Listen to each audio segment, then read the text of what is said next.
আমি ছোট ছোট মাছ খেতে কিন্তু খুব ভালো লাগে। আজকে তোমাদের সাথে দুটো মাছের রেসিপি শেয়ার করব। এটা হচ্ছে গঙ্গার বেলে। ভালো করে ধুয়ে নিয়েছি আর এটাকে নুন দিয়েও কিন্তু ধুতে হয় ভালো করে, তাহলে এর মধ্যে যে কালো একটা দাগ থাকে সেটা চলে যায়।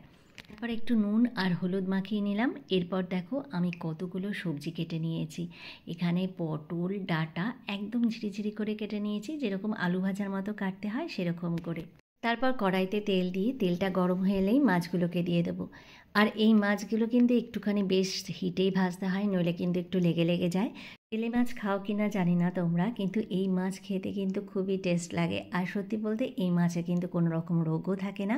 মাছ ভাজাটা হয়ে গেছে, এবার এগুলোকে তুলে ফেলছি আর সামান্য একটুখানি তেল অ্যাড করছি। তারপর দেখো এর মধ্যে আমি কিছু ফোড়ন দিয়ে দেবো। প্রথমেই দিলাম শুকনো লঙ্কা আর তারপর দিয়ে দেবো হাফ চামচ পরিমাণ কালো জিরে।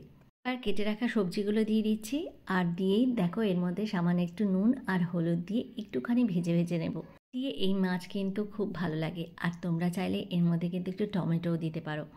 আর এটা দেখো ভাজাটা হয়ে এসছে, এবার আমি মশলা অ্যাড করব। প্রথমেই দিয়ে দিয়েছি 1 চামচ পরিমাণ একটুখানি লঙ্কা বাটা, তারপর দিয়ে দিচ্ছি জিরে বাটা আর এরপর দিয়ে দেবো হচ্ছে আদা বাটা। সবগুলো দেওয়া হয়ে গেল। এবার এটাকে কিন্তু একটুখানি ভালো করে ভেজে নিতে হবে আর সামান্য একটু জল দিচ্ছি যাতে করে মশলাটা পুড়ে না যায়। জলটা যখন টেনে আসবে আর মশলাটাও একটু কষানো হয়ে যাবে, তারপর আমি একটু হলুদ অ্যাড করে দেবো। এখনও কিন্তু হলুদটা দেওয়া হয়নি। আর তারপর দেখো এর মধ্যে একটু পরিমাণ মতো নুন দিয়ে দেবো আর জল দিয়ে দেবো। জলের পরিমাণটা কিন্তু একটু অল্প দেবো, আর যেহেতু এটা একটু মাখা মাখা হবে আর এই ছোটো মাছ কিন্তু একদম গা মাখা খেলে পরে খুবই ভালো লাগে খেতে।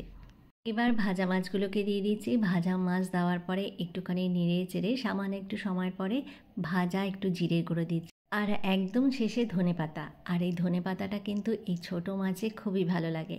তোমরা কিন্তু অবশ্যই বাড়িতে বানিয়ে দেখো, এরকমভাবে ছোট ছোট মাছ আনলে এই রেসিপিটা ট্রাই করতে পারো। সত্যি বলছি খুবই ভালো লাগে। ছোট মাছের স্বাদই যেন একদম অন্যরকম থাকে। আর রেসিপিটা কীরকম হয়েছে জানাতে কিন্তু ভুলো না। আজকে মাছের আরেকটা রেসিপি তোমাদের সামনে শেয়ার করব, সেটা হচ্ছে ইলিশ মাছ। ইলিশ মাছ কিন্তু সবাই খুবই ভালোবাসি আমরা। ইলিশ মাছের কিন্তু একটা আলাদা গন্ধ আর টেস্টি থাকে, আর এটাকে যদি সিম্পলভাবে রান্না করা হয় সত্যি বলতে ইলিশ মাছের একদম প্রপার টেস্টটা পাওয়া যায়। তো দেখো নুন আর হলুদ মাখিয়ে নিচ্ছি প্রথমেই। মাছ কাঁচা খেতেও খুবই ভালো লাগে, কিন্তু আমি এই রেসিপিতে একটুখানি ভেজে নেব। তার জন্য কড়াইতে তেল বসিয়ে দিয়েছি আর এটাকে কিন্তু সামান্য একটু লাল করে ভেজে নিতে হবে। তার জন্য দেখো অল্প করেই তেল দিচ্ছি, যেহেতু ইলিশ থেকে অনেকটা তেলই বেরিয়ে আসে।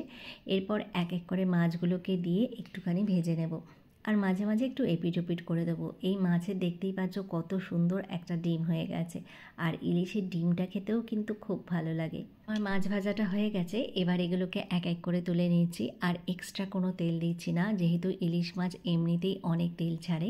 তারপর একটা শুকনো লঙ্কা ফোড়নে দিলাম আর একটু কালো জিরে।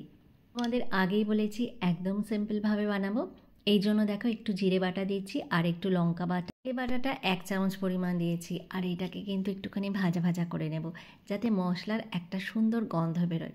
ভাজাটা হয়ে গেছে, এবার এর মধ্যে আমি জল দিয়ে দিচ্ছি। জল দেওয়ার পরে হলুদ আর নুনটা অ্যাড করে দেবো। এরপরে তো তোমরা তো জানোই মাছটাকে দিয়ে তারপর একটু নামানোর সময় কিন্তু একটু ভাজা মশলা দিতে হবে। আমি একটুখানি ভাজা জিরের গুঁড়ো দিচ্ছি আর এটাকে দিয়ে একটু কাঁচা লঙ্কা উপর দিয়ে ছিটিয়ে দিলেই এত সুন্দর একটা গন্ধ বেরোয়।